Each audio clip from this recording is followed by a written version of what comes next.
நம்ம முருகப்பெருமானுக்கு படைக்கக்கூடிய நெய்வேத்தியம் என்னன்னு பார்த்தீங்கன்னா, அவருக்கு பிடித்த ரொம்ப ரொம்ப பிடித்த திணை லட்டு தான் நம்ம செஞ்சு நெய்வேத்தியமாக படைக்கணும்.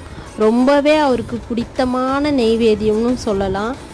இந்த திணையை வந்து லைட்டாக கடாயில் வந்து வறுத்து எடுத்துட்டு, அந்த திணையை வறுத்ததுக்கப்புறம் அதை பொடி செஞ்சு அது கூட தேன் கலந்து இதில் முந்திரி திராட்சை நெய் விட்டு வறுத்து அதை வந்து லட்டாக பிடித்து நம்ம அந்த திணை லட்டை வந்து நம்ம செவ்வாய்க்கிழமை அதுவும் நீங்கள் எதுவுமே வேண்டாங்க, செவ்வாய்க்கிழமை அதுவுமா இந்த திணை லட்டை நீங்கள் வந்து முருகருக்கு வந்து நம்ம இதை நெய்வேத்தியமாக படைக்கும் போது அவர் ரொம்பவே வந்து சந்தோஷப்படுவார்.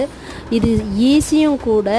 இதை வந்து நீங்கள் ட்ரை பண்ணி பாருங்கள். இந்தமாரி வீடியோ வேணும்னா நம்ம சேனலை சப்ஸ்கிரைப் பண்ணுங்கள். பாய்.